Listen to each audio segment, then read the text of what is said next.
우리가 GDP가 1,000원에서 2,000원이 됐어요. 그러면 우리나라 국민소득이 증가했다라고 할 수 있을까요? 가볍게 생각하면 증가한다고 할 수 있겠죠. 근데 그렇게 생각하면 안 된다는 거예요. 왜 그러냐면 우리는 생산에 초점이 붙어 있죠. 우리 생산은 똑같았는데 그냥 단지 얘 가격이 오른 거예요. 예를 들면 가격이 P0가 1원이었는데 P1이 2원으로 바뀌었어요. 판매량은 똑같아요. 1,000개로 똑같은 거예요. 생산량은 1,000개로 똑같은데 가격이 오르니까 국민소득이 는 거예요. 그러면 이게 국민소득이 늘었다고 할 수 있냐는 거예요. 여러분들 봐도 할 수 없죠. 왜냐면 우리는 생산을 얼마나 해내는지가 제일 중요하거든요.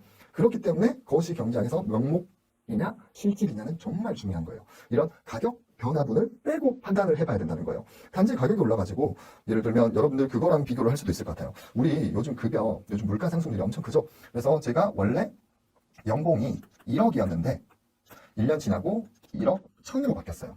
10% 증가했죠. 근데 예를 들어 물가는 20% 증가한 거예요. 이런 상황이 있었다고 생각해봐요. 그러면 우리 연봉이 실제로 증가한 거냐라는 질문을 할 수 있겠죠. 그래서 최근에 기사를 봤는데 공무원에 대한 기사가 나오더라고요. 공무원 임금이 2에서 3% 정도 매년 증가했대요. 근데 물가는 현실적으로 5%에서 7% 증가했거든요. 그러면 공무원들을 생각해봐요. 급여가 1, 2% 증가하긴 했어요, 매년. 근데 이거를 실제로 증가했다고 볼 수 있냐는 거예요. 물가는 훨씬 빠르게 증가하고 있는데. 이거와 비슷한 게 명목과 실질이에요.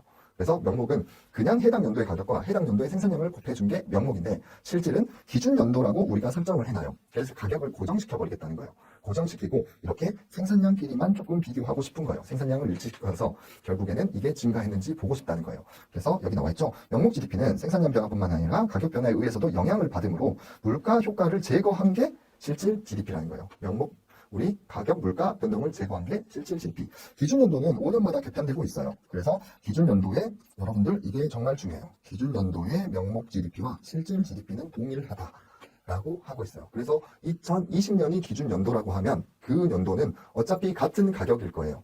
해당 연도가 예를 들어 기준 연도라면 얘랑 얘는 똑같겠죠. 그래서 명목과 실질이 똑같을 수 있는 거예요. 해당 연도가 기준 연도라면. 그래서 여러분들 여기 꼭 체크해 주세요. 그래서 명목 GDP는 해당 연도 가격의 생산량을 곱하는 거고 실질 GDP는 2020년에 고정을 시켜버리는 거예요. 가격을 기준 연도 가격에 고정시켜주고 생산량이 21년, 22년, 23년, 24년, 25년 뭐 이렇게 어떻게 변화해 나가는지 보고 싶다는 거예요. 그래서 가격 효과를 제거한 게 우리 실질 국내 총생산이다 라고 생각하시면 돼요.